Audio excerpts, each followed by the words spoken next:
दिन खीर खा लेना। जय जय श्री राधे श्याम।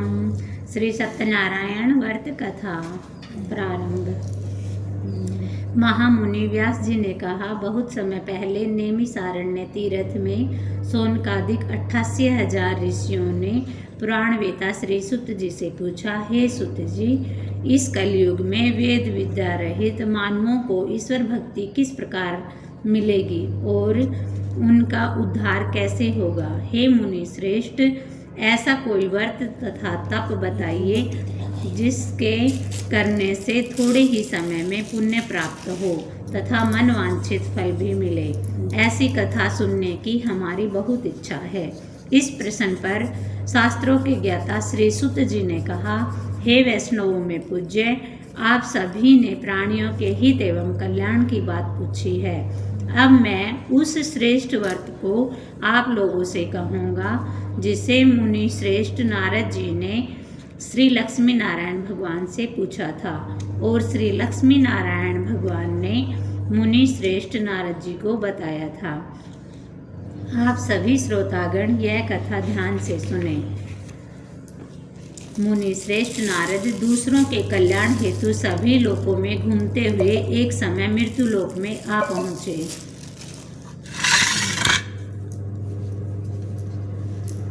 यहाँ बहुत सी योनियों में जन्मे प्राय सभी मनुष्यों को अपने कर्मानुसार अनेक कष्टों से पीड़ित देख उन्होंने सोचा कि किस यत्न के करने से इन प्राणियों के कष्ट का निवारण हो सकेगा।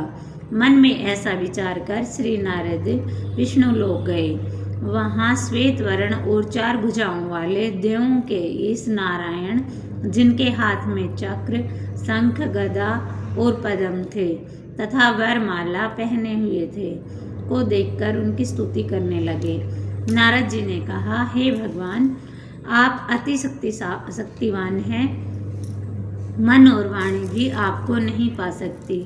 आपका आदि मध्य अंत भी नहीं है। आप निर्गुण स्वरूप सृष्टि के कारण भक्तों के कष्टों को नष्ट करने वाले हो। आपको मेरा सत सत नमन है। नारद जी से इस प्रकार की प्रार्थना सुनकर भगवान विष्णु बोले, हे योगीराज, आपके मन में क्या है? आपका किस कार्य हेतु यहाँ आना हुआ है? निसंकोच कहें।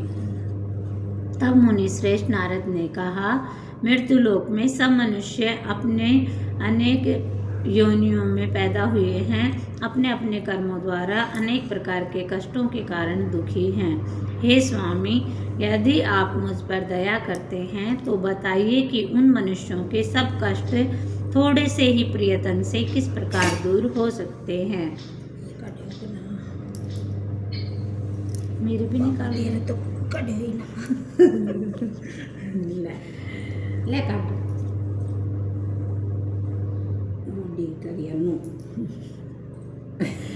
वह व्रत मैं तुमसे कहता हूँ जिस व्रत के करने से मनुष्य कष्टों से छूट जाता है। अति पुण्य प्रदान करने वाला स्वर्ग और मृत्यु दोनों में दुर्लभ एक अति उत्तम व्रत है जो आज मैं तुमसे कहता हूँ। श्री सत्यनारायण भगवान का यह व्रत विधि विधान पूर्वक संपन्न करने पर मनुष्य इस धरती पर सभी प्रकार के सुख भोग कर मरणोपरांत मोक्ष को प्राप्त करता है। भगवान के ऐसे वचन सुनकर नारद मुनि बोले, हे भगवान, उस व्रत का विधान क्या है, फल क्या है? इससे पहले किसने यह व्रत किया और किस दिन यह व्रत करना चाहिए? कृपया यह सब मुझे विस्तार से समझाइए। श्री विष्णु भगवान बोले, हे नारद, दुख, शोक और सभी प्रकार की व्याधियों को दूर करने वाला यह व्रत सब स्थानों पर विजय दिलाने वाला है। श्रद्धा और भक्ति के साथ किसी भी दिन मनुष्य संध्या के समय श्री सत्यनारायण भगवान की ब्राह्मणों और बंधुओं के साथ पूजा करे। भक्ति भाव से केले का फल, नवेद, शहद, शक्कर, गुड़ आदि का गुड़, गेहूं का आटा सवाया लेने भोजन कराएं। इसके पश्चात ही स्वयं भोजन करें। रात्रि में श्री सत्यनारायण भगवान के गीत आदि का आयोजन कर श्री सत्यनारायण भगवान का स्मरण करते हुए समय व्यतीत करें। इस प्रकार जो मनुष्य व्रत करेंगे उनकी मनोकामनाएं अवश्य ही पूर्ण होंगी। विशेष रूप से कलयुग में मृत्युलोक में यही एक ऐसा उपाय है जिससे अल्प समय और कम धन में महान पुण्य की प्राप्ति हो सकती है। इति श्री सत्यनारायण व्रत कथा प्रथम अध्याय संपूर्ण। बोले सत्यनारायण भगवान की जय। श्री सत्यनारायण व्रत कथा द्वितीय अध्याय। महान संत सूत जी ने कहा, हे ऋषियों, जिन्होंने प्राचीन काल में इस व्रत को किया है उसका इतिहास मैं आप सबको कहता हूँ। आप सब ध्यान से सुने। अति सुंदर काशीपुरी नगरी में एक अति निर्धन ब्राह्मण वास करता था। वह भूख और प्यास से बेचैन होकर हर समय दुखी रहता था। ब्राह्मणों से प्रेम करने वाले श्री विष्णु भगवान ने उनको दुखी देखकर एक दिन बूढ़े ब्राह्मण का वेश धारण कर निर्धन ब्राह्मण के पास जाकर बड़े आदर से पूछा, हे ब्राह्मण, तुम हर समय दुखी होकर पृथ्वी पर क्यों घूमते रहते हो? हे श्रेष्ठ ब्राह्मण, अपनी व्यथा मुझसे कहो, मैं सुनना चाहता हूँ। कष्टों से घिरे हुए उस ब्राह्मण ने कहा, मैं निर्धन ब्राह्मण हूँ, भिक्षा के लिए पृथ्वी पर मारा मारा फिरता हूँ। हे भगवान, यदि आप इससे मुक्ति पाने का कोई उपाय जानते हो तो कृपा कर मुझे बताएं। तब वृद्ध ब्राह्मण का रूप धारण किए हुए श्री विष्णु भगवान बोले, हे ब्राह्मण, श्री सत्यनारायण भगवान मनोवांछित फल देने वाले हैं, इसलिए तुम उनका व्रत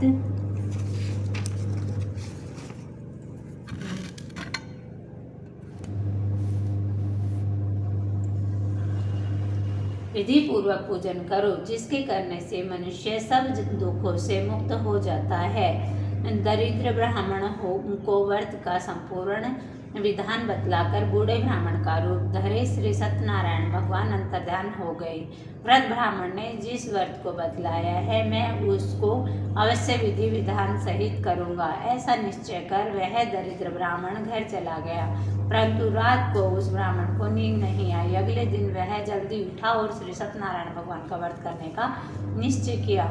भिक्षा मांगने के लिए गया। उस दिन उसको भिक्षा में अधिक धन मिला, जिससे उसने पूजा का सारा सामान खरीदा और घर आकर अपने बंधु बांधवों के साथ विधि पूर्वक भगवान सत्यनारायण का व्रत किया।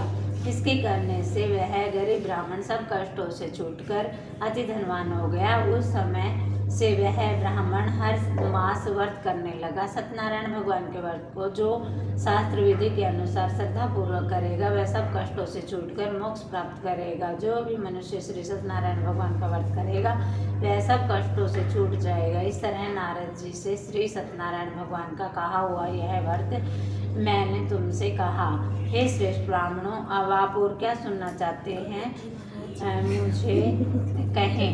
तब ऋषियों ने कहा, हे मुनीश्वर, संसार में इस विप्र से सुनकर किस किसने इस व्रत को किया वह सब सुनना चाहता हूँ। मुनियों ने ऐसा सुनकर श्री सुत जी से कहा, हे मुनिगण, जिस जिस प्राणी ने इस व्रत को किया है उन सबकी कथा सुनो। एक समय वह धनी ब्राह्मण बंधु बांधवों के साथ शास्त्र विधि के अनुसार अपने घर पर श्री सत्यनारायण भगवान का व्रत कर रहा था। उसी समय एक लकड़ी बेचने वाला बूढ़ा व्यक्ति वहां पर आया। उसने सिर पर रखकर लकड़ियों का गट्ठा बाहर रख दिया और ब्राह्मण के मकान में चला गया। प्यास से बेचैन लकड़हारे ने विप्र को व्रत करते हुए देखा। वह प्यास को भूल गया। उसने विप्र का अभिनंदन किया और पूछा, हे ब्राह्मण, आप यह किसका पूजन कर रहे हैं? यह व्रत करने से क्या फल मिलेगा? कृपा कर मुझे बताइए। तब उस ब्राह्मण ने कहा, सब इच्छाओं को पूर्ण करने वाला यह श्री सत्यनारायण भगवान का व्रत है। उन्हीं की कृपा से मेरे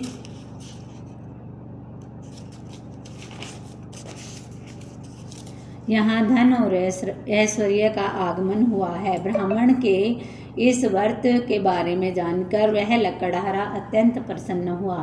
भगवान का चरणामृत लेकर और भोजन करने के पश्चात वह अपने घर को चला गया। अगले दिन लकड़हारे ने अपने मन में संकल्प किया कि आज गांव में लकड़ी बेचने से जो धन मिलेगा उसी से भगवान सत्यनारायण का श्रेष्ठ व्रत करूंगा। मन में ऐसा विचार कर वह लकड़हारा लकड़ियों का गट्ठर अपने सर पर रखकर जिस नगर में धनवान लोग रहते थे ऐसे सुंदर नगर में गया। उस दिन उसे उन लकड़ियों का दाम 4 गुना मिला। तब वह बूढ़ा लकड़हारा बहुत प्रसन्न होकर पके केले, शहद, शक्कर, घी, दूध और गुड़, गेहूं का सवाया चूर्ण लेकर सत्यनारायण भगवान के व्रत की सभी सामग्री इकट्ठी कर अपने घर आया। फिर अपने अपने बंधु बांधवों को बुलाकर विधि विधान के अनुसार भगवान का पूजन और व्रत किया। इस व्रत के प्रभाव से वह बूढ़ा लकड़हारा धन धान्य से युक्त हुआ और संसार के समस्त सुख भोग कर बैकुंठ को चला गया। इति श्री सत्यनारायण व्रत कथा 2य अध्याय संपूर्ण। बोले सत्यनारायण भगवान की जय। 3य अध्याय। श्री सुत जी बोले, हे श्रेष्ठ मुनियों, अब मैं आगे की कथा कहता हूँ, सुनो। प्राचीन काल में उल्कामुख नाम का एक महान ज्ञानी राजा था। वह जितेंद्रिय और सत्यवक्ता था। प्रतिदिन मंदिरों में जाता तथा गरीबों को धन देकर उनके दुखों को दूर करता था। उसकी पत्नी कमल के समान सुंदर मुख वाली और सती साध्वी थी। एक दिन भद्रशिला नदी के तट पर वे दोनों विधि विधान सहित श्री सत्यनारायण भगवान का व्रत कर रहे थे। उस समय वहाँ साधु नामक एक वैश्य आया। उसके पास व्यापार के लिए बहुत सा धन था। वह वैश्य नाव को नदी किनारे पर खड़ा करके राजा के पास आया। राजा को व्रत करते हुए देखकर उसने विनम्रता पूर्वक पूछा, हे राजन, यह आप क्या कर रहे हैं? मेरी सुनने की इच्छा है, कृपया आप यह मुझे भी समझाइए। महाराज उल्कामुख ने कहा, हे वैश्य, मैं अपने बंधु बांधवों के साथ पुत्र की प्राप्ति के लिए यह व्रत कर रहा हूँ। सत्यनारायण भगवान का व्रत व पूजन करने से मुझे मनोवांछित फल प्राप्त होगा। राजा के वचन सुनकर साधु नामक वैश्य ने आदर से कहा, हे राजन, मुझे भी इसकी संपूर्ण विधि बताइए।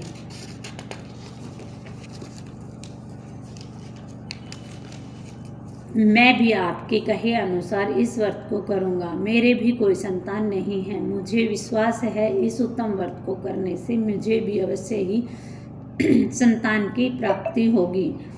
राजा से व्रत के सब विधान सुन व्यापार से निवृत्त हो वह वैश्य सुखपूर्वक अपने घर आया। उसने अपनी पत्नी को संतान देने वाले उस व्रत के विषय में बताया और प्रण किया कि जब मेरे संतान होगी तब मैं इस व्रत को अवश्य करूँगा। वैश्य ने ये वचन अपनी पत्नी लीलावती से कहे। एक दिन उसकी पत्नी गर्भवती हुई और सत्यनारायण भगवान की कृपा से उसे 10वें महीने एक सुंदर कन्या प्राप्त हुई। दिनों दिन वह कन्या इस तरह बढ़ने लगी जैसे शुक्ल पक्ष का चंद्रमा। कन्या का नाम उसने कलावती रखा। एक दिन लीलावती ने मीठे शब्दों में अपने पति से कहा कि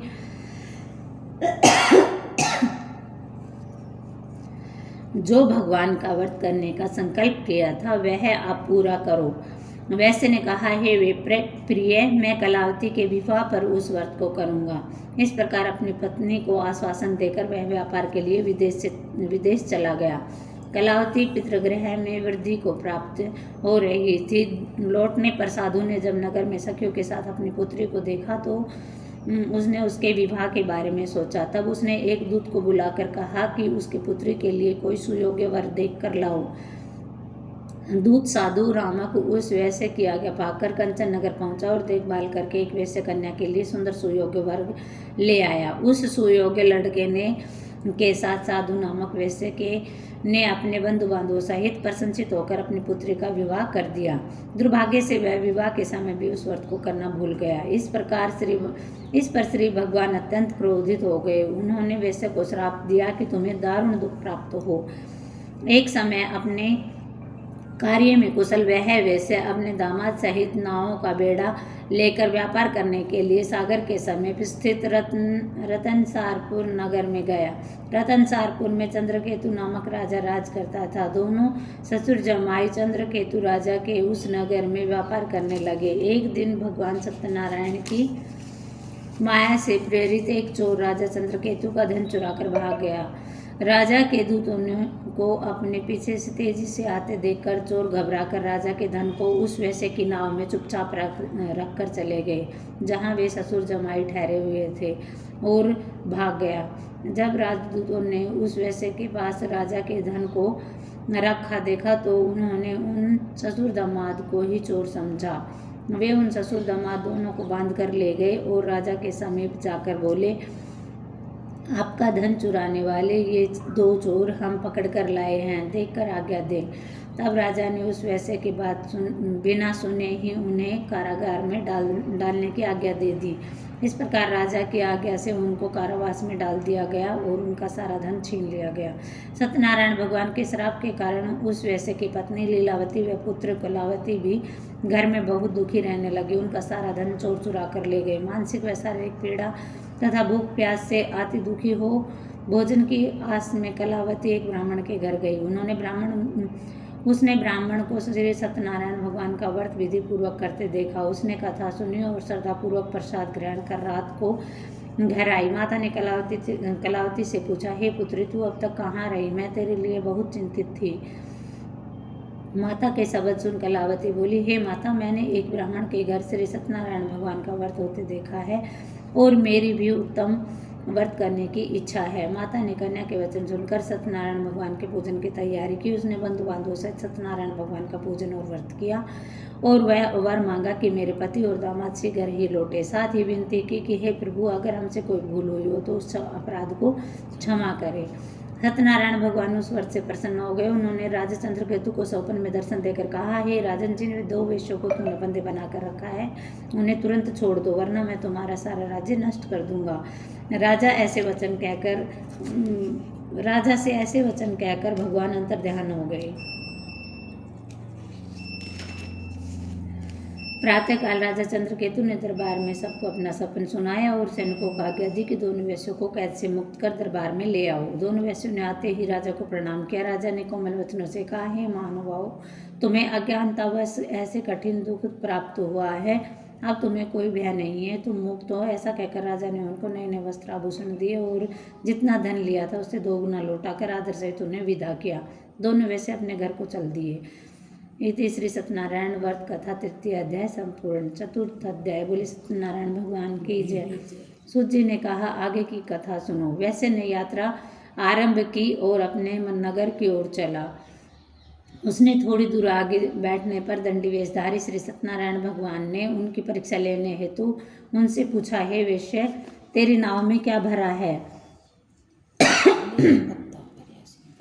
अभिमान वर्णिक हंसता हुआ बोला, हे दंडी, आप ऐसा क्यों पूछते हो? क्या तुम्हारी धन लेने की इच्छा है? मेरे नाव में तो बेलपत्र भरे हुए हैं। वैसे के ऐसे वचन सुनकर दंडी वेशधारी श्री सत्यनारायण भगवान बोले, तुम्हारा वचन सत्य हो। ऐसा कहकर वे वहां से चले गए और कुछ दूर समुद्र पर तट पर जाकर बैठ गए। दंडी महाराज के जाने के पश्चात वैसे ने नित्य क्रिया से निवृत्त होने के बाद नाव को ऊंची उठी देखा और अचंभा करने लगे तथा नाव में बेलपत्र आदि देखकर मूर्छित होकर जमीन पर गिर गया। मूर्छा खुलने पर अति शोक करने लगा। तब उसने दामाद से कहा, आप शोक न करें, यह दंडी महाराज का श्राप है, अतः हमें उनकी शरण में चलना चाहिए, हमारे सभी दुखों का अंत करेंगे। दामाद के वचन सुनकर वह दंडी वैसे दंडी भगवान के पास पहुंचा और अत्यंत भक्तिभाव से पश्चाताप करते हुए बोला, मैंने जो आपसे असत्य वचन कहे थे उनके लिए मुझे क्षमा करे। ऐसा कहकर वह शोकातुर होकर रोने लगा। तब दंडी भगवान बोले, हे वणिक पुत्र, मेरी आज्ञा से ही बार बार तुझे दारुण कष्ट प्राप्त हुआ है, तू मेरी पूजा से विमुख हुआ है। तब उस वैश्य ने कहा, हे भगवान, आपकी माया को ब्रह्मा और देवता भी नहीं जान पाते हैं, तब मैं मूर्ख भला कैसे जान सकता हूँ? आप प्रसन्न होइए, मैं अपनी क्षमता अनुसार आपकी पूजा करूँगा। मेरी रक्षा कीजिए और मेरी नौका को पहले की तरह समान धन से परिपूर्ण कर दीजिए। उसके भक्ति से परिपूर्ण वचन सुनकर श्री सत्यनारायण भगवान प्रसन्न हो गए और उनकी इच्छा अनुसार वर देकर अंतर्ध्यान हो गए।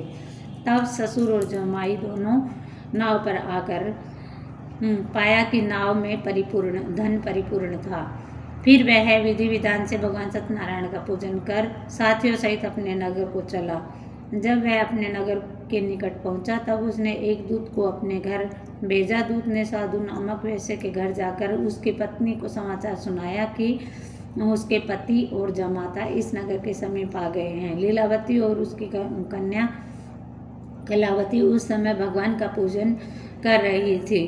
दूत का वचन सुनकर साधु की पत्नी ने बड़े हर्ष के साथ सत्यनारायण भगवान का पूजन पूर्ण किया और अपने पुत्र से कहा, मैं अपने पति के दर्शन को जाती हूँ, तू पूजन करके शीघ्र ही आ जाना।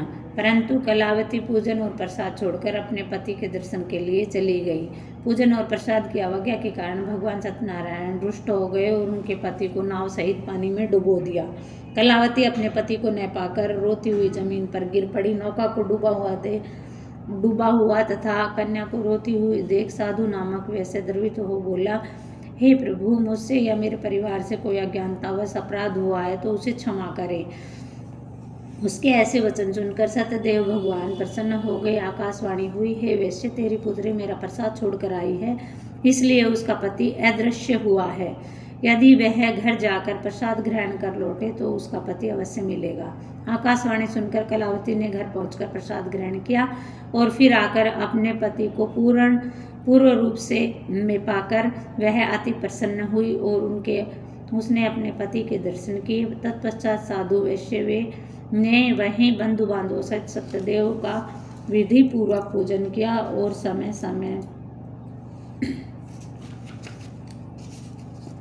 पर आगे भी व्रत पूजन कर कथा को सुनता रहा। अंत में वह इस लोक के सभी प्रकार के सुख भोगकर मोक्ष को प्राप्त हुआ। इति श्री सत्यनारायण व्रत कथा चतुर्थ अध्याय संपूर्ण। बोली सत्यनारायण भगवान की जय।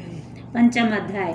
श्री सूत जी बोले, हे ऋषिगण, मैं आगे और भी कथा कहता हूँ, आप सभी ध्यान से सुनो।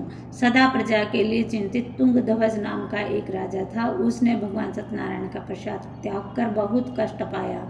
एक समय राजा वन में वन्य पशुओं को मारकर बड़ के वृक्ष के नीचे आया। वहां उसने ग्वालों को भक्ति भाव से बंधु बांधवों सहित श्री सत्यनारायण जी का पूजन करते हुए देखा, परंतु राजा यह देखकर भी अभिमान के कारण न तो वहां गया और न ही सदैव भगवान को नमस्कार किया। जब ग्वालों ने भगवान का प्रसाद उनको देना चाहा तो वह उसे त्याग कर और वहां से चला गया। नगर में पहुंचकर उसने देखा कि उसका सारा राज्य नष्ट हो गया। वह समझ गया कि यह सब सत्यनारायण भगवान का रुष्ट होने का ही फल है। तब वह वन में वापस आया और ग्वालों के सामने जाकर विधि पूर्वक पूजन कर प्रसाद ग्रहण किया तो सत्यनारायण की कृपा से सब कुछ पहले जैसा हो गया और लंबे समय तक सुख भोगकर मरणोपरांत वह मोक्ष को प्राप्त हुआ। जो मानव इस श्रेष्ठ दुर्लभ व्रत को करेगा, श्री सत्यनारायण भगवान की कृपा से उसे धन धान्य की कोई कमी नहीं रहेगी।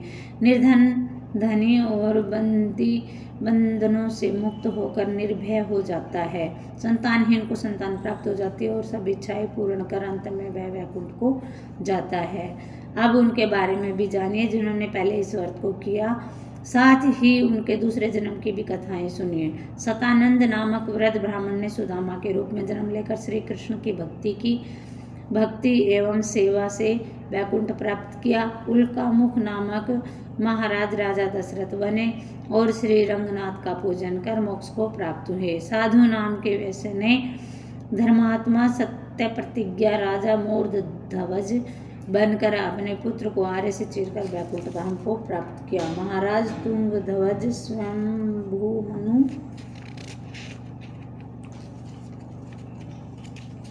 बने। उन्होंने बहुत से लोगों को भगवान की भक्ति में लगाकर वैकुंठ धाम प्राप्त किया। वह लकड़हारा भी अगले जन्म में कुह नामक निषाद राजा बना, जिसने राम के चरणों की सेवा कर अपने सभी जन्मों को सवार लिया। बोलिए श्री सत्यनारायण भगवान की जय। आरती कर ले, वो डाल ले कपूर कुंभकर्ण है, कुंभकर्ण बने तब तक एक जन